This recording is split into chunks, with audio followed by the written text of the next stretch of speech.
Hello guys, welcome to our study channel. आज हम हिंदी के मोस्ट इंपॉर्टेंट क्वेश्चन पढ़ेंगे जो हमारी आगामी परीक्षा में हमारे लिए बहुत सहायता करेंगे। जिससे कि हमारा पहला क्वेश्चन है, हिंदी शब्द कौन सी भाषा का शब्द है। हिंदी शब्द कौन सी भाषा का शब्द है। तो ये जो हिंदी है वो हमारा फारसी भाषा का शब्द है।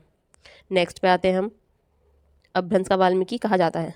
अपभ्रंश का वाल्मीकि स्वयंभू को कहा जाता है, ठीक है। और अपभ्रंश का प्रथम कवि भी शंभू को कहा जाता है। और इसकी जो प्रथम रचना है वो हमारी है परमचर्यु। बहुत मोस्ट इंपॉर्टेंट है ये रचना इसकी। ये क्वेश्चन में आता भी है कि परमचर्यु किसकी रचना है, वो स्वयंभू की है।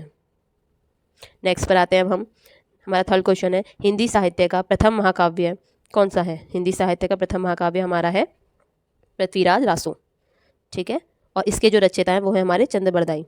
ये बहुत मोस्ट इंपॉर्टेंट महाकाव्य हमारा। ये पूछा भी जाता है कि पृथ्वीराज रासो किसकी रचना है, तो ये है हमारी चंद्रबरदाई की। और चंद्रबरदाई को साहित्य राजा में छपियों का राजा भी कहा जाता है। ये जो एक्स्ट्रा पॉइंट है आप इन्हें नोट करते हुए चलें, ये आपकी परीक्षा के लिए अत्यंत महत्वपूर्ण प्रश्न है। नेक्स्ट आते हैं हम फोर्थ नंबर पे, हिंदी का प्रथम गीतकार कवि। हिंदी का प्रथम गीतकार कवि कौन है, तो ये है हमारे विद्यापति। और अवभट भाषा का जन्मदाता भी इन्हें ही कहा जाता है। इनकी जो प्रथम रचना है वो है हमारी कीर्तिलता, ठीक है। ये एक्स्ट्रा पॉइंट्स हैं, ये भी नोट करते हुए चलें। जो कीर्तिलता रचना है इसके कवि कौन है, इसके रचयिता कौन है, तो वो है हमारे विद्यापति। नेक्स्ट पे चलेंगे हम, फिफ्थ क्वेश्चन है हमारा, भारत की स्वर कोकिला।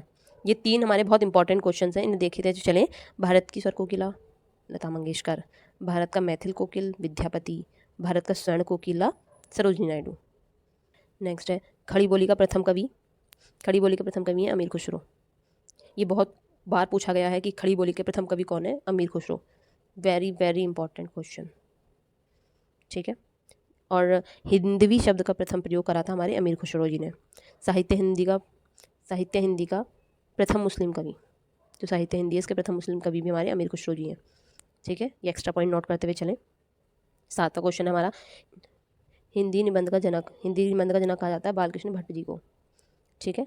आधुनिक कैसे भी आ सकता है, हिंदी की आधुनिक मीराबाई या आधुनिक हिंदी की मीराबाई, तो वो है हमारी महादेवी वर्मा। ये भी बहुत इंपॉर्टेंट क्वेश्चन है, बहुत बार पूछा चुका है ये क्वेश्चन।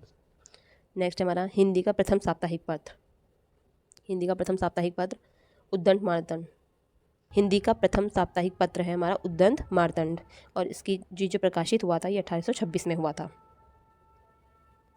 नेक्स्ट पर आते हैं हम, जूही की कली जो रचना है किसकी है। ये क्वेश्चन आपने बहुत बार देखा होगा, जूही की कली, तो इसके रचयिता हैं सुमित्रानंदन पंत। और जो मुक्ति छंद का जन्मदाता है, मुक्ति छंद का जन्मदाता किसे कहा जाता है, सुमित्रानंद पंत जी को, ठीक है। क्वेश्चन पूछा जा सकता है मुक्ति छंद के जन्मदाता किसे माना जाता है, तो वो है हमारे सुमित्रानंदन पंत, ठीक है। नेक्स्ट हमारा, मैला आंचल उपन्यास किसका है, तो ये है हमारा फणीश्वर वेणुनाथ, ठीक है। नेक्स्ट हमारा 12वां क्वेश्चन है हमारा, जल्दी पर्यायवाची है, तो आपको पता होगा जल्दी किसका पर्यायवाची है, समुद्र का। और मगही शब्द हिंदी शब्द हमारा फारसी का, लेकिन ये यहाँ पूछा है किसमें का, तत्सम है, तद्भव है, इस तरह से पूछा जाता है क्वेश्चन। तो मगही शब्द क्या है हमारा, तद्भव है। इसे गलती से भी तत्सम मत कीजिएगा, मगही जो आता है वो तद्भव में आता है। क्वेश्चन नंबर हमारा 14 है, व्यर्थ का संधि विच्छेद, वी प्लस अर्थ। कुछ लोग वी और उपसर्ग वाला करते हैं, जो कि हमारा ये गलत होता है। हमारा सही है वी प्लस अर्थ, व्यर्थ का। हरिश्चंद्र, हिंदी गद्य का जन्मदाता कौन है, भारतेंदु हरिश्चंद्र।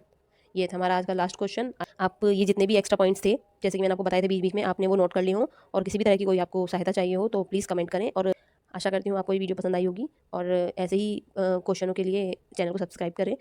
आज के लिए इतना ही, फिर आपसे होगी मुलाकात नेक्स्ट वीडियो में नेक्स्ट क्वेश्चनों के साथ। तब तक के लिए धन्यवाद।